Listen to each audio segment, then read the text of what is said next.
Assalamualaikum warahmatullahi wabarakatuh. Waalaikumsalam warahmatullahi wabarakatuh. Alhamdulillahi hamdan thayyiban mubarakan fih kama yuhibbu rabbuna wa yardah. Asyhadu an la ilaha illallah wahdahu la syarikalah wa asyhadu anna Muhammadan abduhu wa rasuluh la nabiyya ba'dah. Amma ba'du. Para jamaah santri pesantren virtual Pondok Salat yang dirahmati oleh Allah Subhanahu wa ta'ala, tiada kata yang pantas untuk senantiasa kita ungkapkan pada malam hari ini kecuali puji dan syukur kehadiran Allah Subhanahu wa ta'ala dengan melafazkan kalimat hamdalah alhamdulillahi rabbil alamin. Salawat dan salam semoga Allah sampaikan keharibaan uswatun hasanah kita, Nabi kita Muhammad sallallahu alaihi wasallam. Para jamaah santri pesantren virtual Pondok Salat yang berbahagia, seperti biasa kita lanjutkan nyantri kita setiap malam Ahad ya, jam 20 sampai 21.30 insyaallah. Niatkan, luruskan niat, sengaja aku tolabul ilmi, mencari ridho Allah. Itu niatnya ya.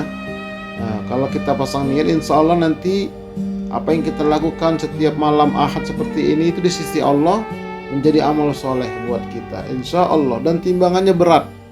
Bahkan Nabi menjanjikan jalan pintas menuju ke surga. Waman salaka thoriqan yaltamisu fihi ilman sahalallahu lahu bihi thoriqan ilal jannah. Siapa yang hadir dalam majelis ilmu baik online maupun offline, maka Allah mudahkan jalannya menuju ke surganya Allah. Itu jalan pintas itu. Baik, ya, ini kita sudah masuk tingkat pemantapan 1.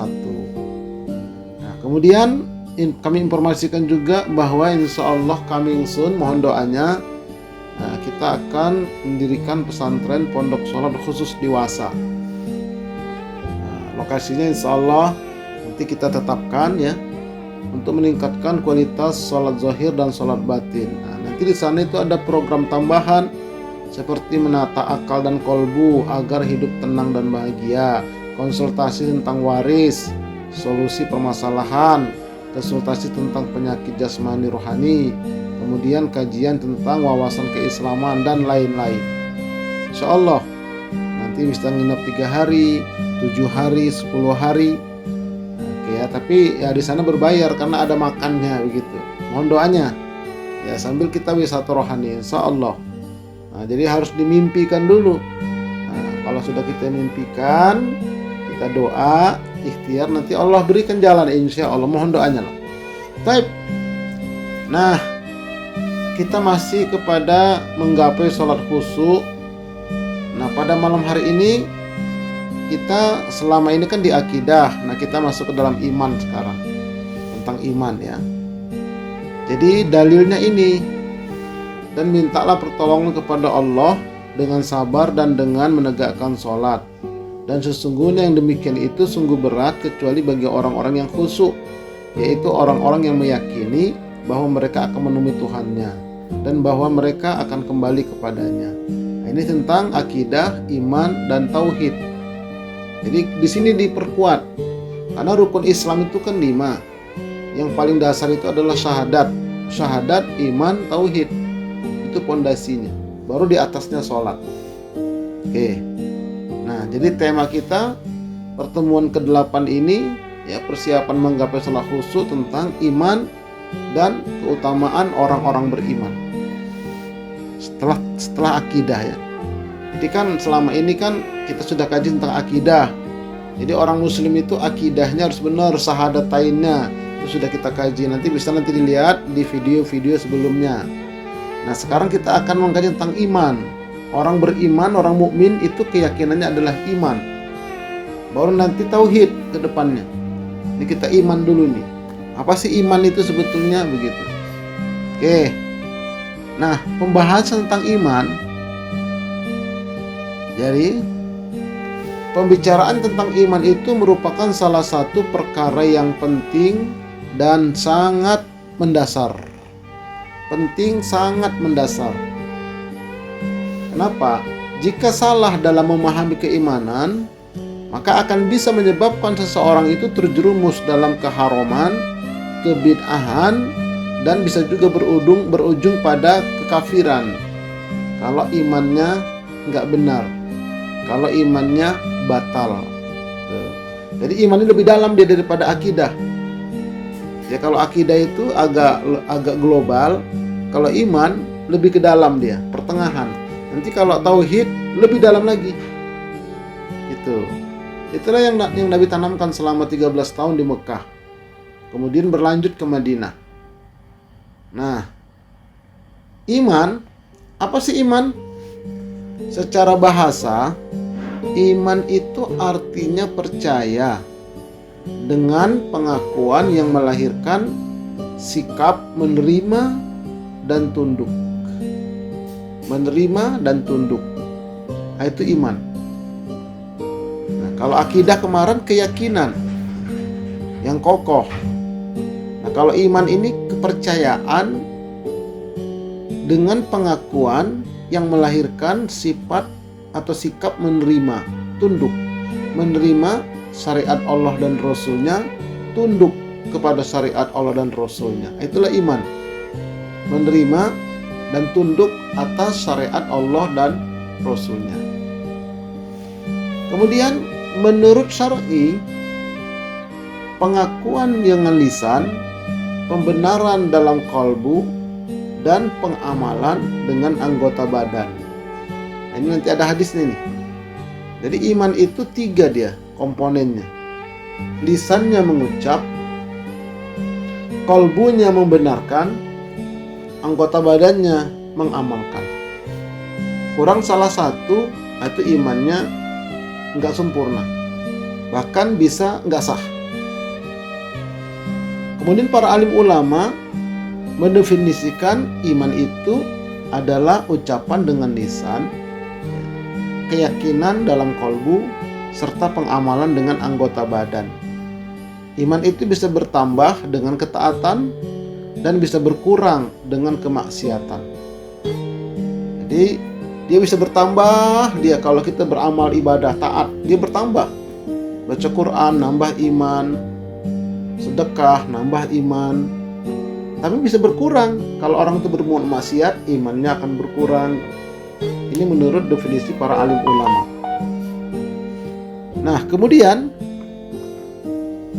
inilah makna iman menurut Ahlus Sunnah wal Jamaah. Jadi inilah makna iman menurut Ahlus Sunnah wal Jamaah. Kalau iman menurut orang Syiah lain lagi. Ya. Iman menurut orang-orang orientalis, orang-orang liberal lain lagi.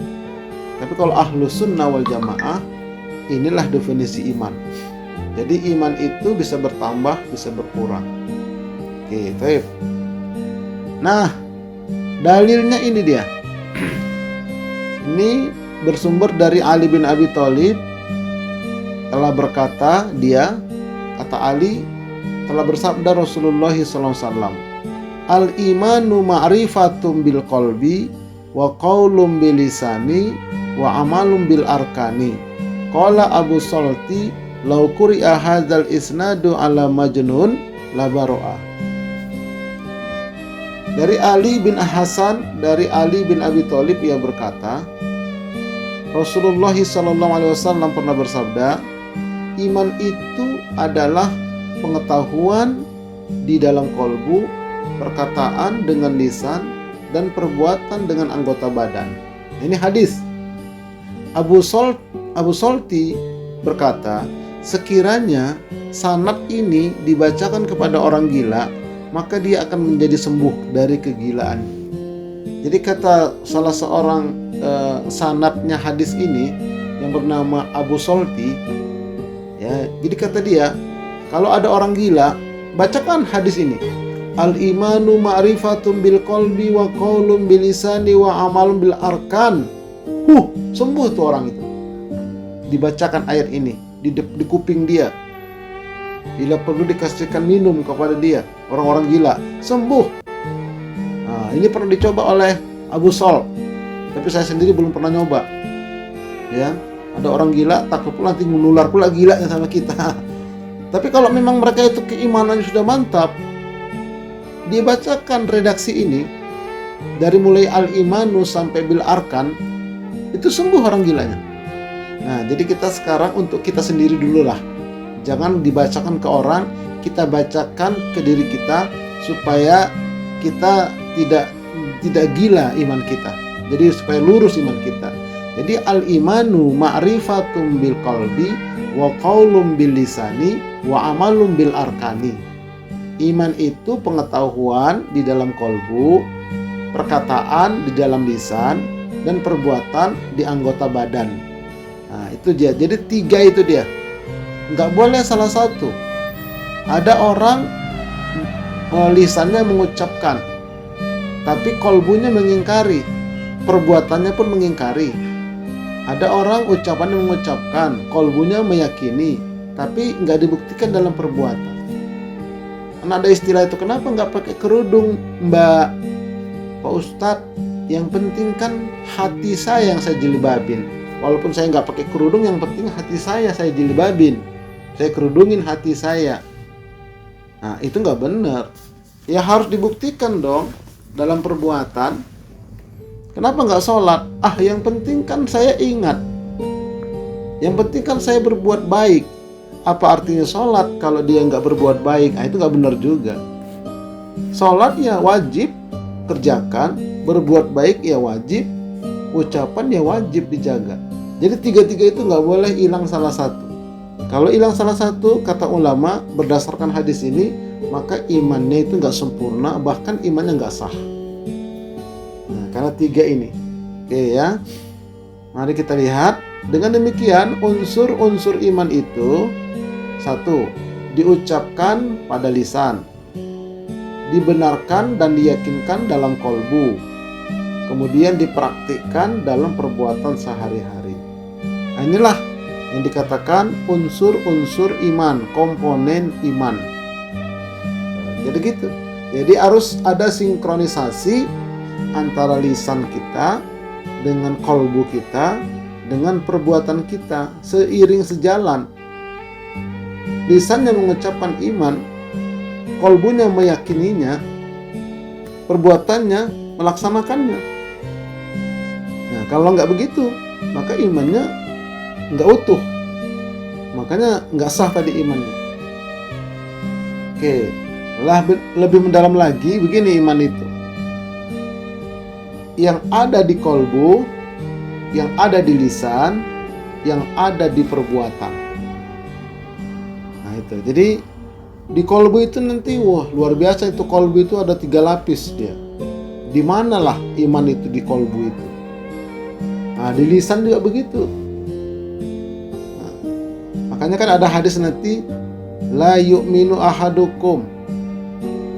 Tidaklah dikatakan orang itu orang yang beriman, ya, kecuali lisannya itu mengucapkan perkataan-perkataan yang baik. Falyakul khairon aw liyasmut. Maka hendaklah dia berkata yang baik. Kalau nggak bisa, no comment. Nah itu. Jadi iman itu begitu. Di lisan, di perbuatan pun nanti begitu. Ya. Jadi ini semua harus ada kesesuaian. Jika tidak, maka imannya batal. Ini yang lebih ekstrimnya begitu. Jadi harus sesuai antara kolbunya, antara lisannya, dan antara perbuatannya. Harus sesuai, harus sinkron, harus sejalan. Tuh, begitu ya.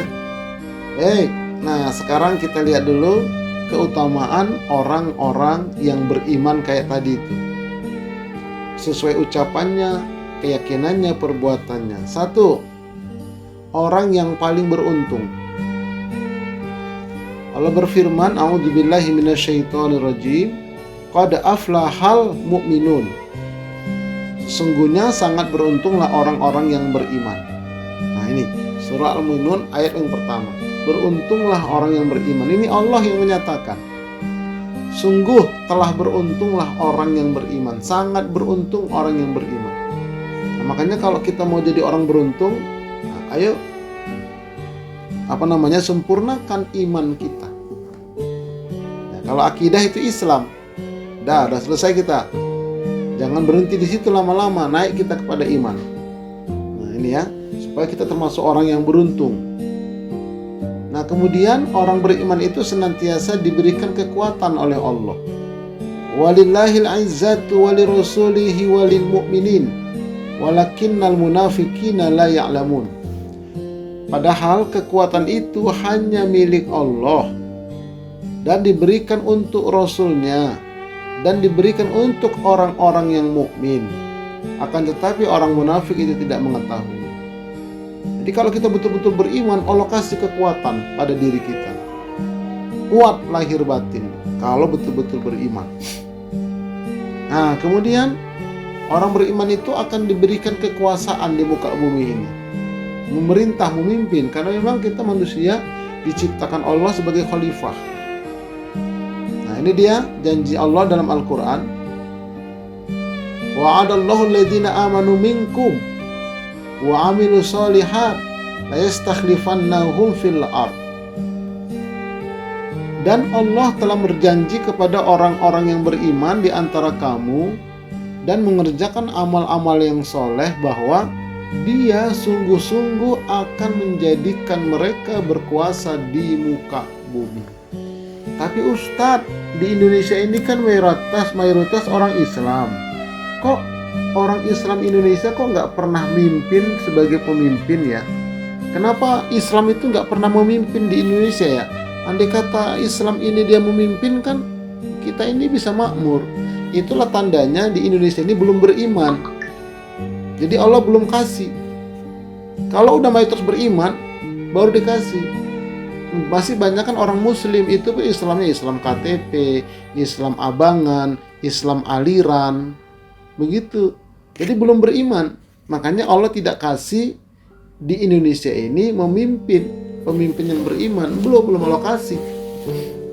Karena itu tadi orang berimannya masih sedikit. Yang betul-betul beriman masih sedikit.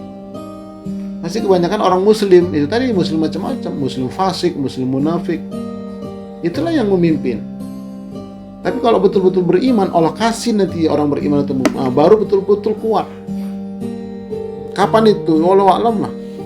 Makanya kita harus senantiasa berdakwah ini supaya iman ini betul-betul tersebar.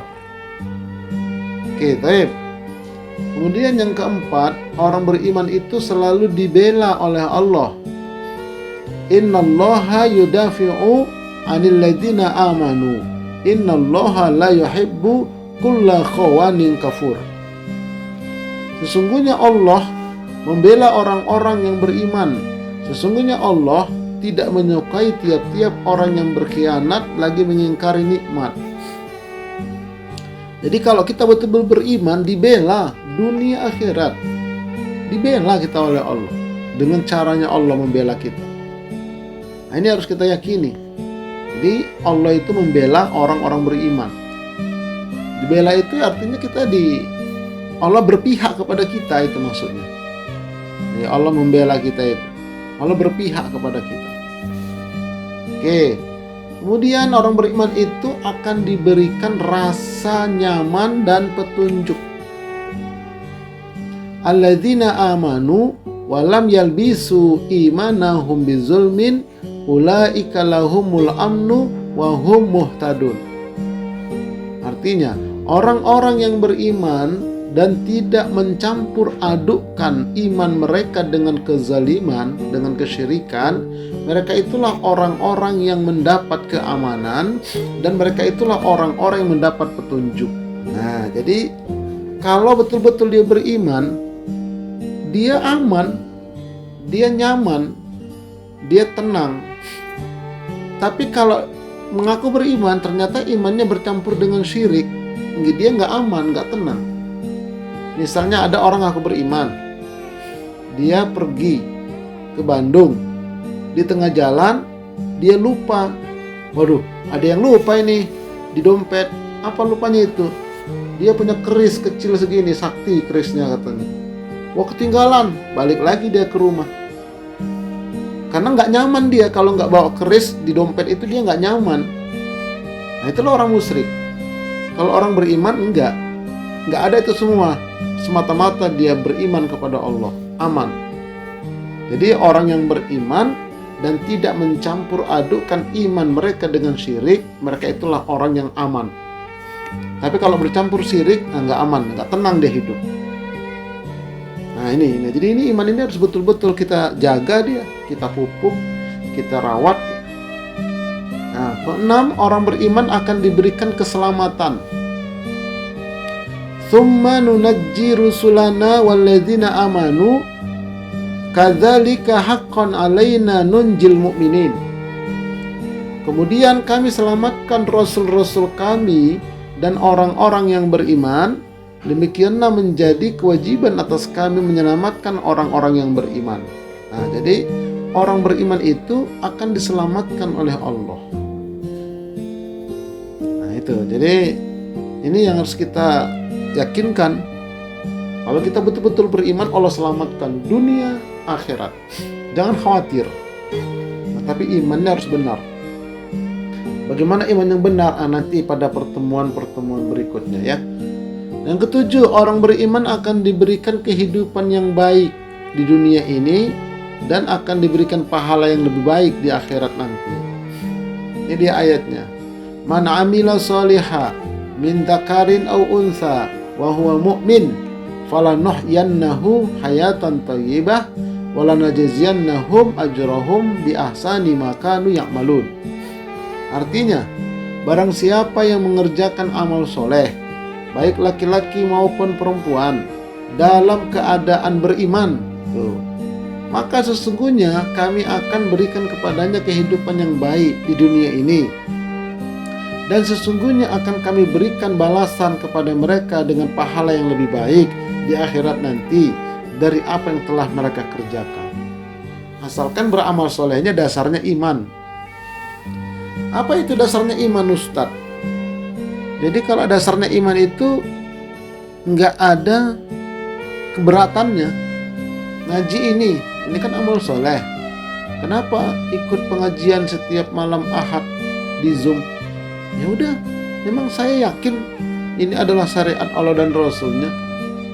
Rasulullah menyatakan menuntut ilmu itu kewajiban. Nah begitu.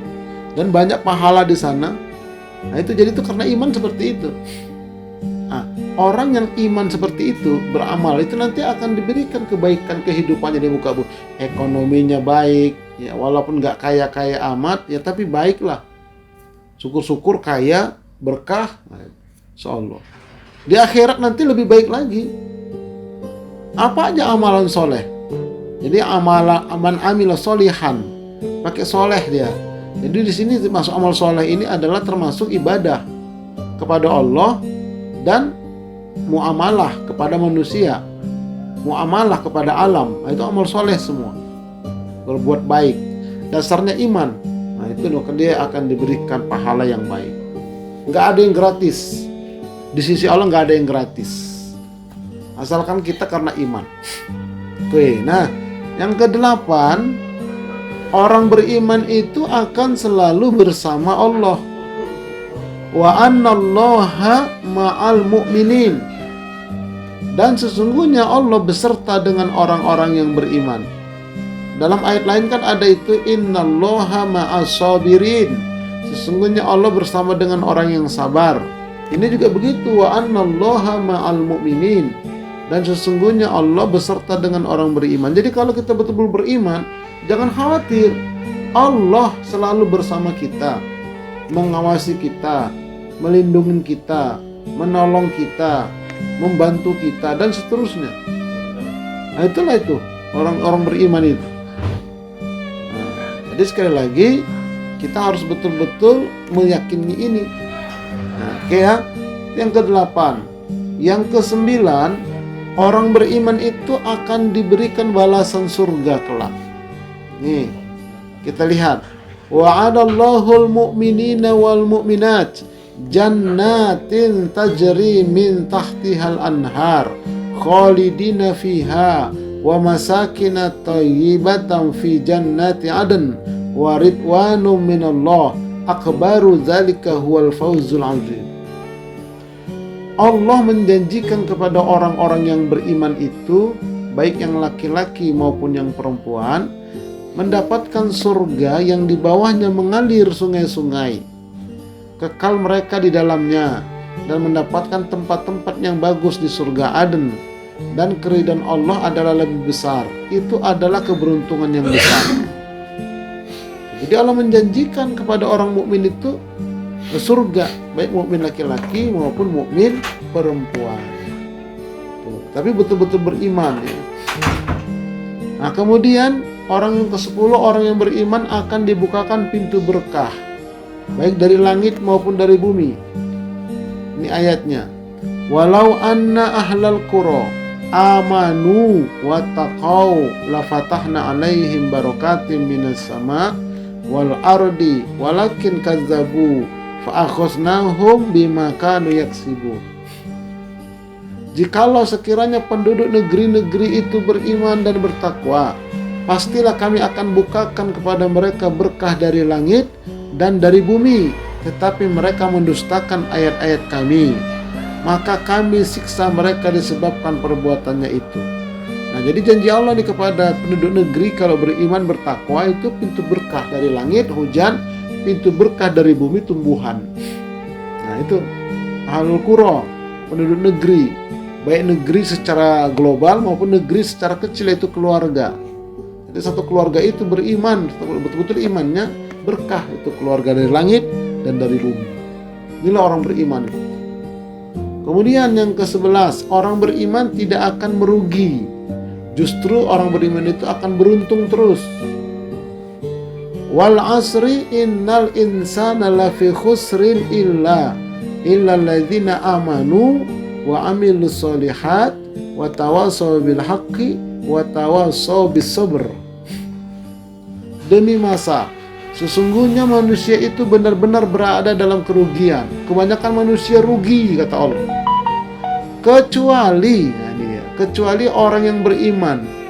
Orang beriman gak rugi. Satu. Dan orang yang mengerjakan amal soleh, itu gak rugi. Dua. Dan orang yang selalu menasehati supaya mentaati kebenaran, itulah dia tausiah ini. Orang yang mendengarkan dan mengikuti tausiah. Tawasau itu tausiah, itu gak rugi. Kalau nggak pernah ikut ngaji itu rugi. Watawasau bis sabr, dan saling menasihati dalam kesabaran. 4 hal ini yang tidak merugi. Kalau nggak ada empat hal ini dilaksanakan, maka dia rugi. Nah, makanya orang beriman ini orang yang beruntung terus, nggak rugi dia. Yuk kita tingkatkan iman kita. Yang ke-12 nanti akan menyusul. Nah, inilah dia ya. Jadi inilah tentang iman dan orang-orang beriman. Jadi kalau iman kita betul-betul sudah mantap, nah nanti dia kita bawa ke dalam sholat, maka sholatnya insya Allah akan bisa khusyuk. Wallahu a'lam bishawab. Kita akan lanjutkan dengan tanya jawab. Assalamualaikum warahmatullahi wabarakatuh.